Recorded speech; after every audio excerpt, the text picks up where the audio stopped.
ہوتی ہے. بغیر کمزوری کے عاجزی کرنا یہ بڑا مشکل کام ہے. پیسے نہ ہون ہر پاس بھوکا مرن لگے تو پھر کہتے چلو یار مولوی آکھے مسیتی آو تو اللہ کرے دا رزق وچ برکت ہو جاوے دی یا راتی اللہ توبہ میں کر لواں اس وقت آ جاندے نے. اللہ توبہ وہ ہے جب بوڑ بری بری کے پیسے ہون رج پیسے بوجھے وچ ہون اس وقت اللہ کی رضا کے لیے ان پیسوں کو خرچ کرنا, اس وقت ان پیسوں سے صدقہ کرنا, اس وقت رب کی بارگاہ میں رات کی تنہائی میں آ کر گڑ گڑانا. جب کمزوری نہ ہو طاقت ہو لوگوں کو ان کا حق دینا. کمزور ہے وہ تو آدھے ٹھیک ہے جی میں چودھری صاحب نے معاف کر دیتا ہے, بڑا میرے تو ظلم کیتا نا پر میں معاف کر دیتا ہے جی اللہ دی رضا واسطے. اللہ دی رضا واسطے کوئی نہیں کرتا, ڈنڈے دے زور نہ کرتا ہے. وہ تقویٰ جو تب تھا جب چودھری صاحب تھے, جب بازوؤں اور ٹانگوں کے اندر قوت تھی, اس وقت رب کی رضا کے لیے غریب اور مفلوق الحال بندے کو معاف کرتے, کہتے میں نے رب کی رضا کے لیے یہ غریب بندہ ہے اس کو معاف کر دیا, اس سے غلطی ہو گئی. تو کیا ہوتا ہے بغیر کمزوری کے عاجزی کرنا, یعنی طاقتور ہیں, طاقتور ہونے کے باوجود ان کی زندگی کے اندر عاجزی اور انکساری ہوتی ہے. اور پھر تمام مسلمانوں کی خیر خواہی کی وجہ سے وہ لوگ افضل ہوتے. وہ اپنے گھر کا نہیں سوچتے, اپنے ہمسائے کا بھی سوچتے ہیں.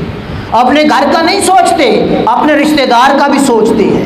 اپنے گھر کا نہیں سوچتے, ہر مسلمان کی بلائی کا سوچتے ہیں. اور صرف مسلمان کی بلائی کا نہیں سوچتے, پوری انسانیت کی بلائی کا سوچتے ہیں. وہ پھر جانوروں پر بھی ظلم نہیں کرتے.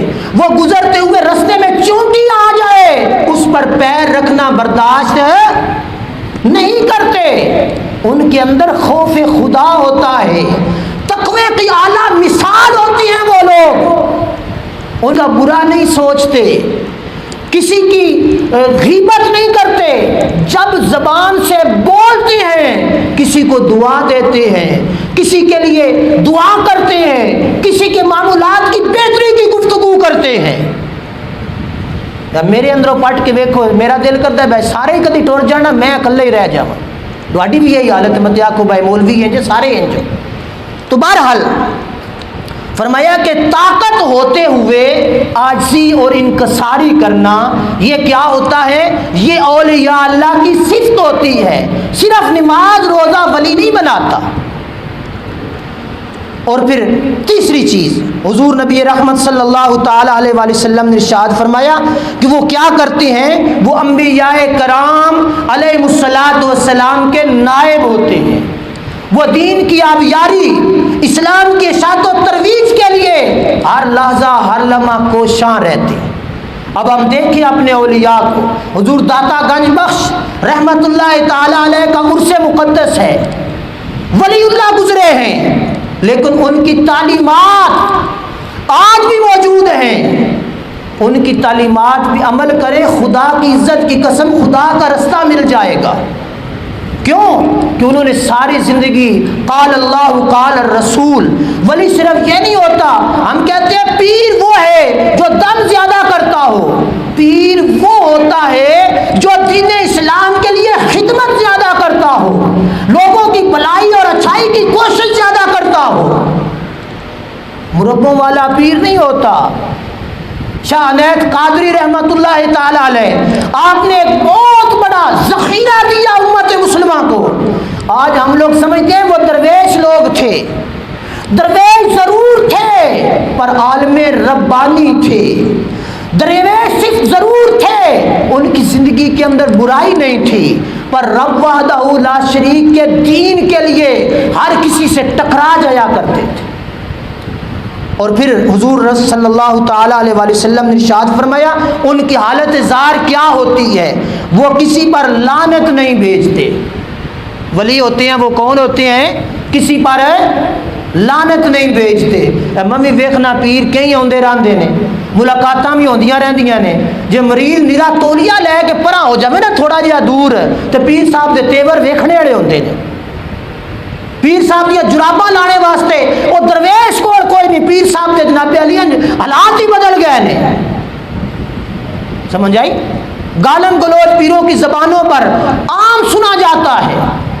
وہ پیر نہیں ہوتے، وہ پیر ہوتے ہیں جن کا مقصد دولت بٹورنا، پیسہ حاصل کرنا، دنیا میں بلے بلے چاہنا، آخرت میں ان کا کوئی حصہ. جو پیر ہوگا اس کے اندر تقویٰ ہوگا، جو پیر ہوگا اس کے اندر عاجزی انکساری ہوگی. اور حضور علیہ الصلوۃ والسلام نے فرمایا وہ کسی پر لعنت نہیں بھیجتے، اپنے ماتحتوں کو اذیت نہیں دیتے. یعنی ان کے جو مریدین ہوتے ہیں ان کو گالم گلوچ، ان کو اذیت، ان کو تکلیف دینا یہ ان کی زندگی میں نہیں ہوتا. اور پھر کیا ہوتا ہے؟ ان پر دست درازی نہیں کرتے، یعنی ہاتھ نہیں اٹھاتے، اور پھر انہیں حقیر نہیں جانتے. خود پر فوقیت رکھنے والوں سے حسد نہیں کرتے. اب یہ بڑی عجیب چیز ہے یار. ہم میں سے ہر بندہ جو اپنے سے بڑھنے لگے اس سے ہمارے دل کے اندر حسد پیدا ہو جاتا ہے. اپنے سے ہم ہر بندے کو حقیر سمجھتے ہیں. میں بڑا عالم ہوں، میرے جیسا کائنات میں کوئی نہیں ہے. یہ حسد جو ہے نا یہ بہت بری بیماری ہے. یہ صرف یہ نہیں کہ آپ زمینداروں کے اندر یا جٹوں کے اندر، یہ ہر طبقے کے اندر پائی جاتی ہے. حسد یہ ہوتا ہے کسی بندے چنگا کپڑا پا لے حسد ہو گیا ہے، کسی دی کنک چنگی ہو گئی حسد ہو گیا ہے، کسی دی منجی چنگی ہو گئی حسد پیدا ہو گیا ہے. اوہ میں تو مر گیا، وہ دی چنگی ہو گئی ہے. کیوں ہو گئی ہے؟ کھاد ممی ہوئی پائی ہے، پاڑی ممی ہوئی دیتا ہے، پر وہ دی بوری بات نکل آئی اندروں سڑن لگ پڑا. یہ مطلب ہے ایک ذمہ داری کا نظام ہے. اور اس کے بعد پھر صرف یہ نہیں کہ آپ ذمہ دار ہی حسد کرتے ہیں، علماء بھی حسد کرتے ہیں، پیر بھی حسد کرتے ہیں، فقیر بھی حسد کرتے ہیں. کئی ایسے پیر ہوں گے جن کے علاقے میں کوئی دوسرا پیر آ جائے ان کو پھر پریشانی لاحق ہو جاتی ہے. لیکن میری تو دکانداری بڑی چل رہی ہے، انہیں ایک اور آ کے ڈیرا لا بیٹھے. دکان محلے میں کوئی دوسرا ڈال لے، پہلے دکاندار کو اذیت ہوتی ہے، یار گاہک آتے رہ جائیں گے میرے. اسی طرح مولوی صاحبان ہیں، مولوی صاحبان کی بڑی چلی ہوئی ہے. گاؤں کے اندر، علاقے کے اندر ہر بندہ سلام کرتا ہے، دوسرا آ کے بیٹھ گیا، پھر اب خطرہ لاحق ہو گیا، میری تو ولایت خطرے میں پڑ گئی. حسد، تکبر، غرور، پھر لڑائی جھگڑے، فتنے فساد پیدا ہو جائیں گے. تو حسد، اولیاء اللہ کی شان یہ ہے کہ وہ کسی دوسرے سے حسد نہیں کرتے، بلکہ کوئی ولی، کوئی عالم ان کے علاقے میں آ جائے اس کے سر پر دست شفقت رکھتے ہیں کہ یہ دین کو پھیلانے کی کوشش کر رہا ہے، میں تیرا معاون اور مددگار ہوں، میں تیری راہ کو ہموار کرنا چاہوں گا. اور وہ کرتے ہیں. رستے میں روڑے نہیں اٹکاتے، رستوں کو بند نہیں کرتے، ان کے رستے کھولتے ہیں. تو آج یہ بدبختی ہے کہ ہر طبقہ فکر کے لوگوں کے اندر حاسدین پیدا ہو گئے، اور حسد نے ہمارے اعمال کو برباد کر دیا، ہماری نیکیوں کو راکھ کر کے رکھ دیا. اس حسد کی آگ نے ہمیں جلا دیا. تو فرمایا وہ حسد نہیں کرتے اور دنیا کی ہرس نہیں کرتے. حسد نہیں کرتے اور دنیا کی ہرس نہیں کرتے. تسی بھی پیراں کول جاویا ہے، ایک واری جاویا ہے، دوجی واری جاویا ہے، انجے سکا سلام لے کے واپس آویا، تیجی واری یاد کی تو نہ گل پہ کرے ہے. مصلا چاہ کے بھاویں انجے نرا ہاتھ پا کے آ جائے تو ہمیں خوش ہونے دے، کچھ دھر گئی. سمجھ آئی میری بات کی؟ یہ باتیں مت آکھو لے بھی مولوی ولیاں دے خلاف ہے، ولیوں کے خلاف نہیں ہو، 2 نمبروں کے خلاف ہو. سمجھ آئی؟ اور ہمارا یہ وتیرہ بن چکا ہے. آج ہم لوگ ہر اندوتا بندہ، وہ پہلے میں عرض کر چکا ہوں، مرد ہے، نوجوان ہے، 6 ماہ تک نہایا نہیں، غسل نہیں کیا، ہم نے اس کو ولی مان لیا. وہ پاک کیسے ہے جس کو ہم نے ولی مانا ہوا ہے؟ سمجھے؟ ان چیزوں پہ یار غور کیا کریں. نری اندھی تقلید، بس ٹھیک ہے جی پیر صاحب نے فرما دیتا ہے، نہ پیر صاحب کدی نیتی ہے، نہ مرید صاحب کدی نیتی ہے. ولی وہ نہیں ہوتا. حضور داتا گنج بخش علی حجویری رحمت اللہ تعالی علیہ ولایت کے بادشاہ تھے. لوگوں نے مسجد پر اعتراض کر دیا کہ حضور قبلہ جو ہے وہ لاہور میں بیٹھ کر خانہ کعبہ دکھا دیا تھا. وہ ولی تھے. سمجھ آئی بات کی؟ آج ہمارے ولی صاحب کہتے ہیں نماز تو ہم لوگ مدینے پڑھتے ہیں، نماز تو ہم لوگ مکہ شریف پڑھتے ہیں، پر ٹکر ڈاڈے لوگ کھانا ہے، راہ میں ہوٹل ہی کوئی نہیں لبدا۔ تو بہرحال کیا وہ ہرس نہیں کرتے دنیاوی، دنیا کے لیے ان کے ذہنوں کے اندر ہرس، ہوس اور لالچ نہیں ہوتا، اور پھر دکھاوے کی خاموشی نہیں کرتے۔ ہم لوگ تو جب تسبیح پکڑتے ہیں پھر دکھاوے کے متقی، دکھاوے کی عاجزی، دکھاوے کی ساری چیزیں، ان کے اندر دکھاوا نہیں ہوتا، وہ رب کے ولی ہوتے ہیں، وہ لوگ دیکھ رہے ہوں تب بھی سبحان ربی جلالہ کہتے ہیں، لوگ نہ دیکھ رہے ہوں رات کی ترائی ہو تب بھی اللہ اللہ کرتے۔ اور پھر دوسری چیز، ان کے اندر تکبر نہیں ہوتا، بڑائی نہیں ہوتی، ان کے اندر عاجزی ہوتی ہے، ہر کسی کو اپنے سے اعلیٰ تصور کرتے ہیں، ہر کسی کو اپنے سے بڑا تصور کرتے ہیں۔ اور پھر کیا کرتے ہیں؟ سخاوت ان کی زندگی کا حصہ ہوتا ہے، سخاوت ان کی زندگی کا حصہ ہوتا ہے۔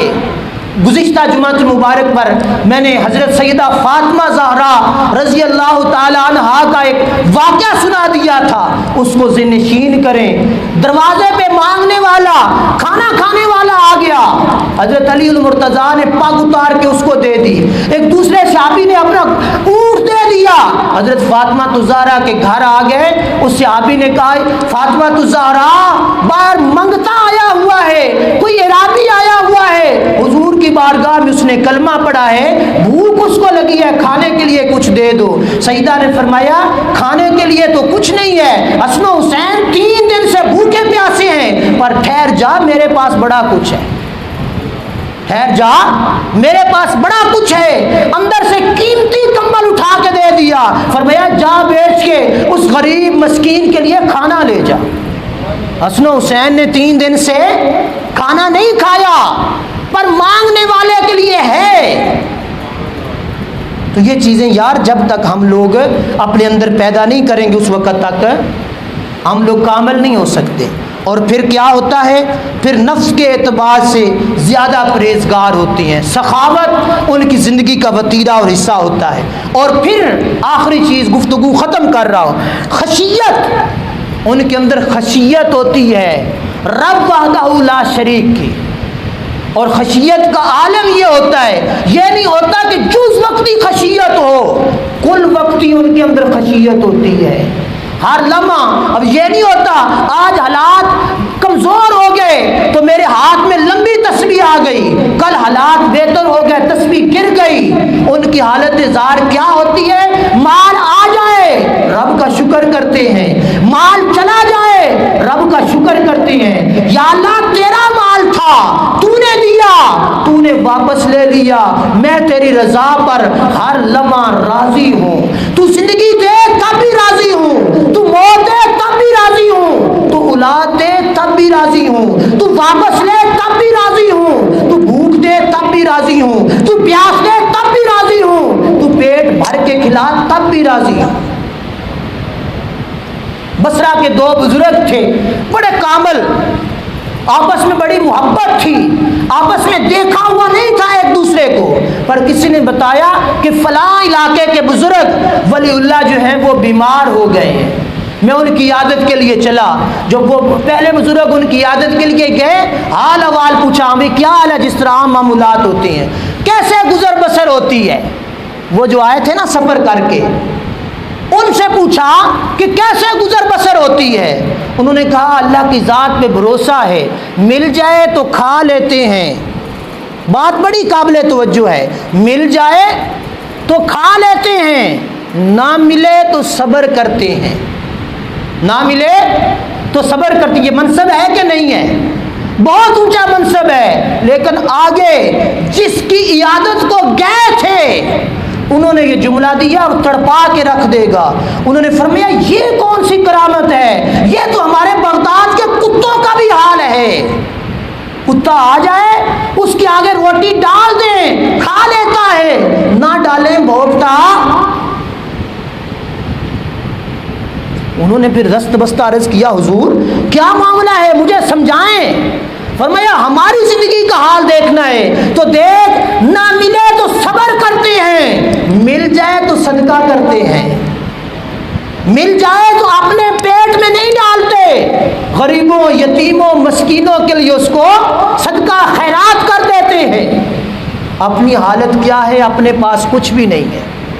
تو یہ چیز اللہ رب العالمین جل شانہ نے ہمیں دی، اور ولایت جو اس منصب سے نیچے اتر جائے، آسمان سے ستارے توڑ لائے، ولی نہیں ہے۔ اللہ پاک جل شانہ نے آخر میں حضور پاک صلی اللہ علیہ وآلہ وسلم نے حدیث پاک پڑھی، فرمایا کہ ان کی خشیت کا عالم یہ ہے کہ وہ ہر لمحہ عاجزی میں رہتے ہیں۔ یہ نہیں ہوتا کہ آج خشیت کل بھول گئے، اور آخر میں آیت مقدسہ پڑھی حضور پاک صلی اللہ علیہ وآلہ وسلم نے، اولئک حزب اللہ الا ان حزب اللہ هم المفلحون، یہ اللہ کی جماعت ہے، سن لو دنیا والوں، اللہ کی جماعت ہی کامیاب جماعت ہے۔